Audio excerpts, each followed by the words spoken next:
So as promised, and one of the questions that has frequently come in is, will these tires be difficult to install or easier or harder than other tires that somebody has used? And the answer to that is, depends on the technique you're using. So we're going to go over what the proper technique is to install a tubeless tire of any type. So the first thing to remember is, or to understand, is there is a specific design element to a tubeless rim that allows the tire to be installed. So what you have as far as the anatomy of a tubeless rim, you have your two beads, you have shoulders each side, and then you have your drop center channel. So the drop center channel gives you allows the smallest diameter possible in the rim design and construction.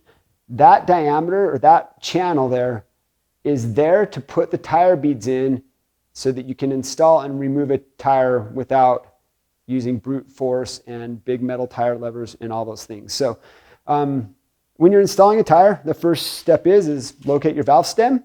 And we're always going to start opposite the valve stem. We still want to line up the logos because that's just best practice. And we have good style here at Envy, so line your logos up with your valve stem. But we're going to start opposite the valve stem.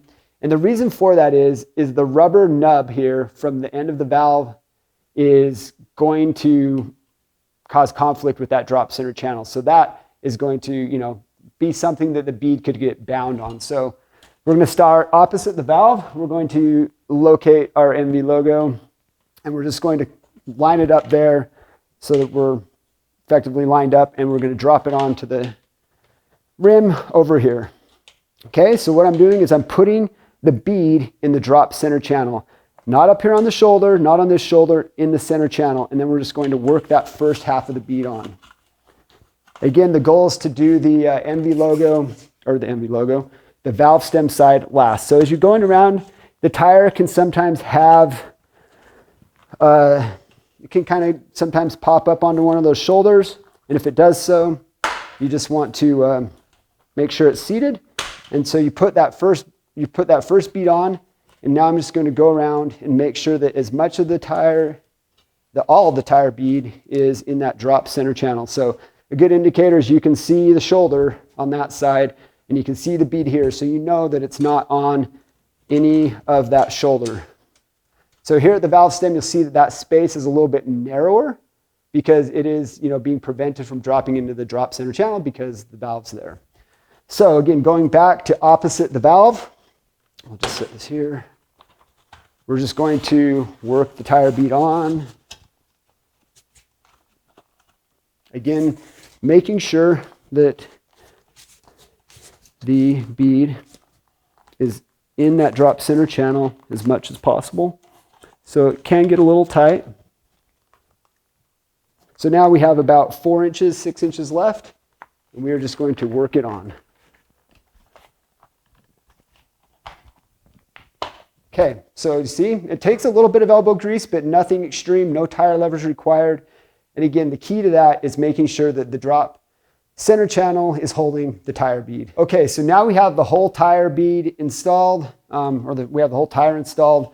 The next step is going to be inflation, and one of the questions that's coming is, will I be able to inflate these tires with my floor pump? And the answer is maybe, depending on the floor pump you have. Most floor pumps are going to get the job done in our experience, so we'll see how this tire goes. One of the key things to remember is to make sure that the tire beads are on either side of the valve stem hole there, so that you're not, blasting air into space. You want it to go into the tire, so make sure it's doing that. So we'll try this and see how we do. Each Envy wheel set comes with this valve core remover, so if this won't inflate with the valve core in order to increase airflow into the tire, we'll remove the valve core, which 9 times out of 10 gets the job done. So we've got this floor pump here. Let's see if we'll be able to inflate with the valve core in.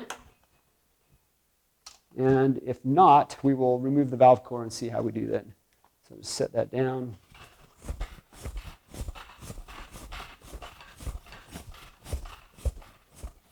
Okay, so this one's starting to take.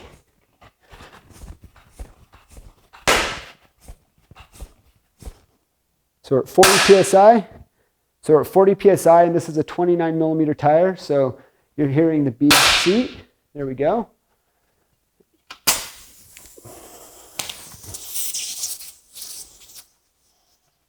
Sticky old valve. There we go. And next thing you do is you want to look around, make sure the witness line is even around the whole rim.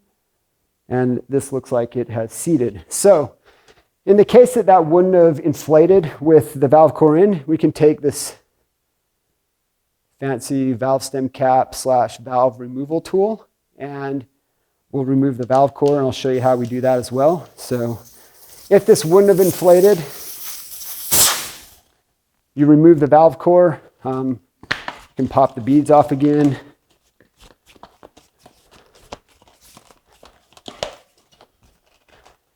Just to give you the full.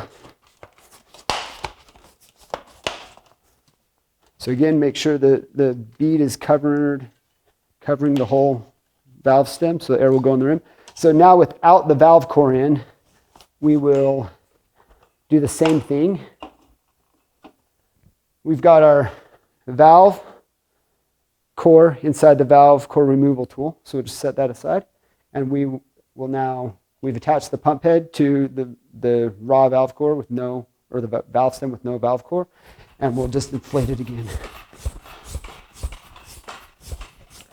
Oh, you gotta make sure we're covered there, yep.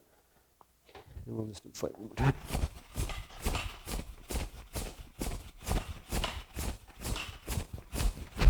Why is it not working, Mike? Make sure we're seated on here.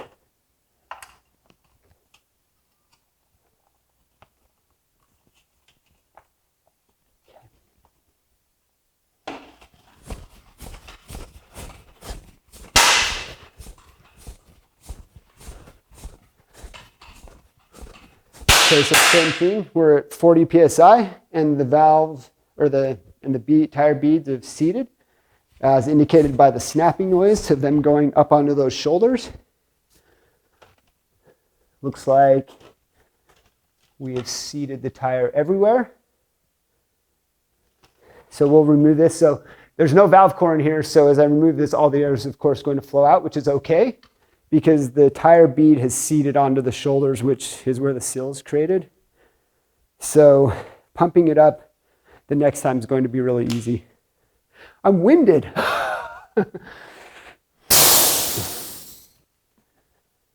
This is also, are we still rolling? Okay. So this is also the point, now that the beads have been seated, this is also the point where you would want to add your tire sealant. So add your tire sealant through the valve, add your valve core, put your valve core back on, make sure it's nice and snug, and you can inflate now with no issues to your desired tire pressure. So if you're wondering what tire pressure you should run, we have a tire pressure calculator online, which will, if you go to envy.com, learn, you can go and find your rim model and your weight and get a rough idea of the tire pressure that you'd want to run. In this case, with this 29, if it was me, I typically run around 50 psi. So pump it up and close your valve core, and you should be ready to ride. Okay, so that's the whole installation. You know, you saw me get a little winded. Installing tubeless tires can be a little nuanced. You know, to remove the tire, it's the same exercise. You're going to deflate it, pop the beads into the drop center channel, and then you remove the tire the same way you put it on. Removal can sometimes require a tire lever just because you can't get your finger in there to pop that bead up and over the edge, but same process. Get all the tire into the drop center channel, and then removing the tire will be exponentially easier. So just remember, drop center channel, get the tire bead in there. You can do it with a floor pump. Again, it can be a little nuanced. You may have to remove the valve core, which you're going to have to do anyway, put sealant in the tire eventually. So you may just want to start there. It'll maximize the airflow. But other than that, we have a tire that's inflated and ready to ride. So once you've installed your tire, you can go ride your bike. If you have any questions, let us know. Reach out to customer service, shoot us an email, and we'd be happy to answer your questions and provide you more information and work through any of your tubeless tire questions with you. Thank you.